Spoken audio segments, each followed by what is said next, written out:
Hi எல்லாருக்கும் வணக்கம். நான் உங்கள் மதி. இன்றைக்கி நம்ம வீட்டில் வந்து மாவு அரைக்கிற சீரீஸ் மாதிரி எவ்ரி சண்டே வந்து இனிமேல் மாவு அரைச்சிட்றோம் அப்படின்னு சொல்லிட்டு பிளான் பண்ணியிருக்கேன். ஏன்னா வந்து நான் வெயிட் லாஸ்க்காக வந்து நியூட்ரிஷன் கிளாஸ் வந்து போயிட்டுருக்கேன். ஒரு 1 வீக்காக தான் போகிறேன். ஆனால் ரிசல்ட் உண்மையாகவே நல்லா இருக்குது. ஃபஸ்ட்டு ஒரு ட்ரையல் வந்து ஒரு 3 டேஸ்க்கு போன மாதிரி இருந்துச்சு. அதிலே பார்த்திங்கன்னா எனக்கு ஒரு 2 கிலோ வந்து குறைஞ்சிருச்சு.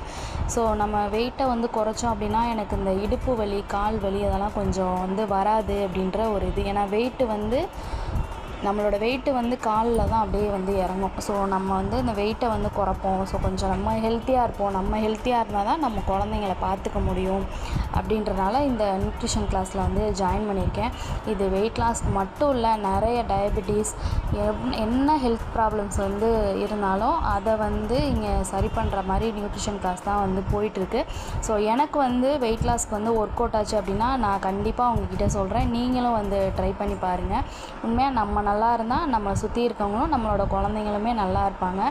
நம்மளால் இப்போ இருக்க இந்த ஜென்ரேஷனில் வந்து ஆரோக்கியமாக எப்படி கிடைக்கிறதுலே ஆரோக்கியமாக எப்படி சாப்பிட்லாம், எப்படி வந்து ஆரோக்கியமாக இருக்கலாம் அப்படின்ற மாதிரி தான் அந்த கிளாஸ் வந்து இருக்கும். ரொம்ப போர்லாம் அடிக்காது. நம்ம ஸ்கூலில் எப்பட்றா நம்ம வந்து கிளாஸ் போகிறோம் அது மாதிரி இருக்குமா அப்படின்லாம் நினைக்காதீங்க.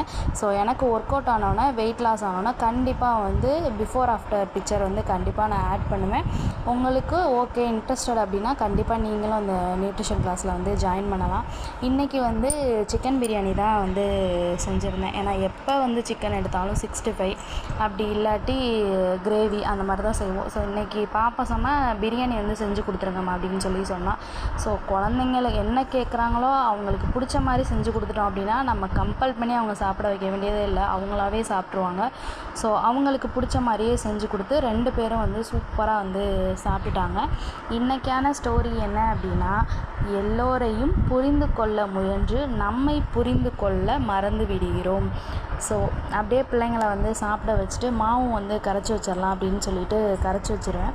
ஸோ என்னோடய கைக்கு பார்த்திங்கன்னா நல்லா புளிச்சு வந்துடும். ஒரு சில பேர் சொல்லுவாங்க நான் வந்து கரைச்சா வந்து அவ்வளோ சீக்கிரம் வந்து புளிக்காது அப்படின்னு சொல்லுவாங்க. அப்படிலாம் கிடையாது. நான் கரைச்சி வச்சுட்டேன்னா அப்படியே பொங்கி வரும் மாவு.